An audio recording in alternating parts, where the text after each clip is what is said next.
ई वाला एंगल क्या होगा, आपस में बराबर होता है। 3a प्लस 60 डिग्री बराबर क्या हो जाएगा, 4a प्लस 40 डिग्री, आपस में क्या होगा, बराबर। इसको यहाँ कर देते हैं, इसको यहाँ कर देते हैं, तो 4 में से 3 जाएगा, डायरेक्ट लिख दे, नहीं लिख देते, 4 में से 3 जाएगा और 60 में से 40 जाएगा, यानी ए बराबर क्या हो जाएगा, 20 डिग्री। जो ऑप्शन कहाँ दिखाई दे रहा है, समझ में आया। नेक्स्ट जो है 3, इसमें कर इस y का वैल्यू क्या होगा। कितने नंबर क्वेश्चन है, 20 के बाद 21। ये जो y का वैल्यू क्या होगा, देखो तो जिग जैग आना चाहिए। हम क्या कर सकते हैं, यह एक सीधी रेखा है, सीधी रेखा पर 180 डिग्री बनता है, 180 डिग्री। अब 180 में से 125 निकालेंगे तो कितना बचेगा, 55 डिग्री होगा ना, 5 2 7 55 डिग्री हुआ। दूसरा, ये दोनों लाइन समांतर है, ये दोनों लाइन क्या है, फिगर में छूट गया, एल समांतर एम, यह एल है, क्या है, एल और एम। देखो तो जिग जैग है, ये वाला एंगल किस एंगल के बराबर होगा, बराबर होगा ना।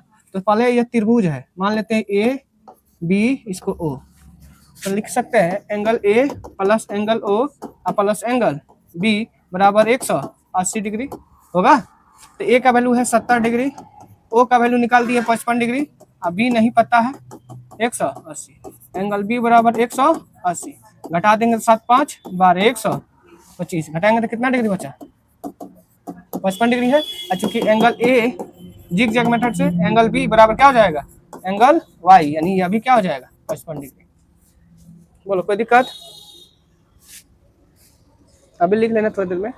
फिर कह रहा है कि दो समरूप त्रिभुज की भुजाएं हैं, 4:9 है, तो उनके क्षेत्रफल बताए थे कि जब तुम्हें भुजा का अनुपात दे दे, क्या दे, भुजा का अनुपात, और तुमसे जब क्षेत्रफल का अनुपात पूछे तो क्या करना है, भुजा का स्क्वायर कर देना है। तो 4 का स्क्वायर और 9 का 81, ऑप्शन देखो तो है कि नहीं, चलो है, चलो फिर समरूप त्रिभुजों का क्षेत्रफल उल्टा दिया है, क्षेत्रफलों का अनुपात दिया कितना, 16:81। तो भुजा का अनुपात तुमसे पूछेगा तो रूट अंडर लगा देना है, कितना लगा देना है, रूट अंडर, रूट का 16 किसका हुआ 4, 81 किसका हुआ 9, 4:9। देखो तो ऑप्शन क्या है, थर्ड है। फिर है एक समरूप त्रिभुज के क्षेत्रफल 4√3 है, किस त्रिभुज का जी, समबाहु, सॉरी समबाहु त्रिभुज का क्षेत्रफल कितना दिया है, 4√3 सेंटीमीटर। तो इसकी परिमिति यानी परिमाप क्या होगा, तो समबाहु त्रिभुज का क्षेत्रफल का फॉर्मूला क्या है, √3/4 भुजा स्क्वायर होता है, बराबर कर देंगे 4√3 सेंटीमीटर स्क्वायर, √3 से √3 कट गया, यहाँ क्या हो जाएगा ए स्क्वायर, 4 × 4 16 सेंटीमीटर स्क्वायर का, ए का वैल्यू क्या हो जाएगा 4 सेंटीमीटर। तो पूछा है कि परिमाप, अतः परिमिति, अतः त्रिभुज की परिमिति, क्या पूछा है, परिमिति पूछा है। तो त्रिभुज में कितने कोण, कितने भुजा होते हैं, 3, तो लिखेंगे 3 भुजा, लिखेंगे नहीं, 3 का 3 और भुजा का वैल्यू कितना है 4, 4 3 12 सेंटीमीटर। देखो तो ऑप्शन क्या है, बोलो कोई दिक्कत, चलो कोई दिक्कत नहीं है। नेक्स्ट जो है दो समरूप त्रिभुजों के क्षेत्रफल का अनुपात दिया है, क्षेत्रफलों का अनुपात कितना दिया है 121 और 64। तो इनकी संगत माध्यिका का है या भुजा का है, सब क्या है रूट में लगाना है, माध्यिकाओं का निकालना है तो रूट अंडर लगाएंगे, माध्यिका दो या भुजा दे या परिमाप दे, क्या निकालेंगे परिमिति रूट अंडर, 11 और 8, 11:8, जो ऑप्शन ए है। ध्यान रखना दोनों ऑप्शन है कि नहीं, तो इसलिए गड़बड़ नहीं करना, जैसा दिया उसी के अनुसार मारना। बोलो कोई दिक्कत। नेक्स्ट जो है दो समरूप त्रिभुजों का क्षेत्रफल कितना दिया है 36 सेंटीमीटर स्क्वायर और दूसरा 81 सेंटीमीटर स्क्वायर। तो पहले त्रिभुज की ऊंचाई कितना है 4.8, तो दूसरे पूछा है क्या होगा, तो मान लेते हैं x। हम लोग जानते हैं दो त्रिभुज समरूप होते हैं तो उनके क्षेत्रफल उनकी भुजाओं के वर्ग के समानुपाती होता है क्या ना। तो वहां पे क्या करेंगे, वर्ग डालेंगे, तो यहाँ सेंटी यह स्क्वायर इधर तो स्क्वायर रूट में आ जाएगा, यानी 36 81 स्क्वायर रूट, और ये हो जाएगा 4.8/x। 36 होता है 6, 81 होता है 9 बराबर 4.8/x हो जाएगा ना। तो काटेंगे तो कितना बार में 8 × 48, 0.8 होगा और 9 8 है 72, 7.2 सेंटीमीटर होगी दूसरे त्रिभुज की संगत भुजाओं का संगत ऊंचाइयों का अनुपात 7.2। बोलो कोई दिक्कत? चलो कोई दिक्कत नहीं है तो नेक्स्ट चलते हैं। एक समबाहु त्रिभुज की परिमाप, त्रिभुज का समबाहु त्रिभुज क्या दिया है? त्रिभुज की परिमाप दिया है। और कौन त्रिभुज है? समबाहु। समबाहु का मतलब जिसके तीनों भुजा क्या हो? बराबर हो। तो ए का वैल्यू क्या हो जाएगा? 10। ए का वैल्यू क्या हो जाएगा? तो इनके क्षेत्रफल, तो अतः क्षेत्रफल कितना होता है समबाहु त्रिभुज का क्षेत्रफल? अभी बताए हैं √3/4 ए स्क्वायर, √3/4 ए का वैल्यू कितना लाए? 10। तो 10 गुना 10 कर देते हैं 10 स्क्वायर, 100 हो जाएगा, 25 चौका 100 सेंटीमीटर, यानी कितना होगा? 25√3 सेंटीमीटर स्क्वायर। बोलो कोई दिक्कत? आगे बढ़े। एक समलंब चतुर्भुज की समांतर भुजाएं 16 24 है, इनके बीच की दूरी 10 है, तो चतुर्भुज का क्षेत्रफल ज्ञात करें। ध्यान रखना है, बोर्ड की छोटे छोटे क्वेश्चन ऐसे पूछता है। समलंब का क्षेत्रफल फिगर ऐसे होता है 24 16 है, तो 16 छोटा हो जाए, आइए हो जाए, और दोनों के बीच के लंब की लंबाई दिया है, बीच की दूरी दिया कितना है?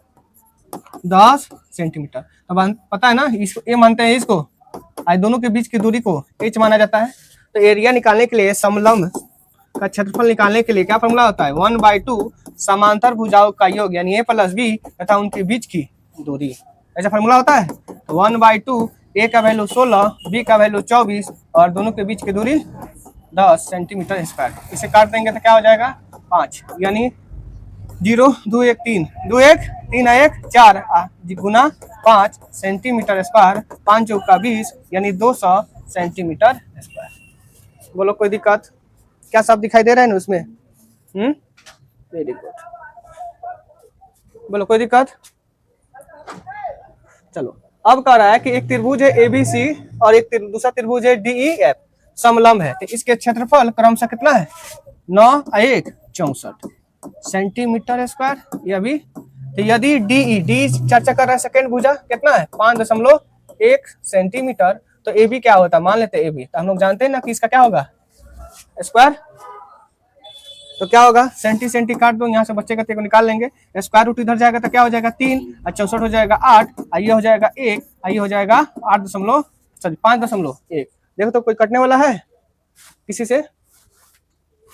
ध्यान रखना, AB ऊपर वाला है, 9 है 64 है, 64 8 हो गया, 9 3 हो गया, ठीक है। क्यों गलती दे दिया है? ये किसी से नहीं कट रहा है क्या? चलो नहीं कट रहा है तो हम लोग सीधा सीधी करते हैं। 8 गुना करेंगे तो 8x, गुना करेंगे तो 3, 5 3 15, x बराबर क्या हो जाएगा? क्या 8 के पारा में है? 8 कम 8, 7 3 8 9 72, लगभग में 1.9 आया, या इतना कह सकते हैं या इतना सेंटीमीटर। बोलो कोई दिक्कत? चलो नेक्स्ट जो है, वहां पे आपको दिखाई दे रहा है इस डी का सिंबल क्या होगा। हम लोग जानते हैं जब ऐसी दो समांतर रेखाएं होती है तो इसके अंदर जो कोण होते हैं उन दोनों कोणों का योग क्या होता है? 180 डिग्री। 180 डिग्री, तो दोनों को जोड़ देंगे तो क्या हो जाएगा? 180 डिग्री के बराबर हो जाएगा। देखो 3 2 5 डी 50 20 70 बराबर 180, घटा दो तो कितना हो जाएगा? 110। डी बराबर 5 दूनी 10 और 5 दूनी, डी का वैल्यू कितना है? 22 डिग्री। जो ऑप्शन कि नहीं है? क्या हुआ? दिक्कत है?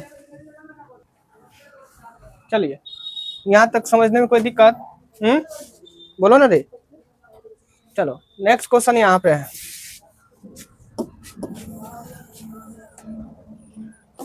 क्या है कि किसी समल चतुर्भुज के विकर्णों की लंबाई है। कौन चतुर्भुज है जी? ये दोनों के विकर्णों की लंबाई दिया है, एगो 30 है या एगो 40 है, तो इनकी एक भुजा ज्ञात करो। क्या करना है? तो देखो जब ऐसे लंब है, इन दोनों विकर्ण एक दूसरे को करता है तो यहाँ पे 90 डिग्री कोण बनाता है। इन दोनों का करेंगे तो आधा हो जाता है 15 और इसका आधा हो जाएगा 20, और यहाँ पे 90 डिग्री होने के कारण यह काम करेगा कर्ण। क्या काम करेगा?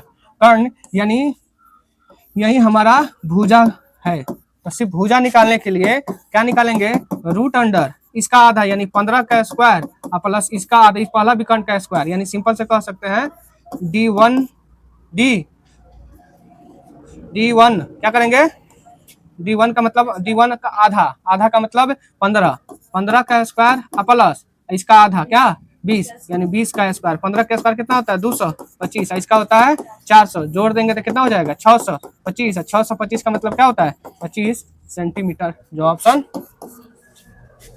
बोलो कोई दिक्कत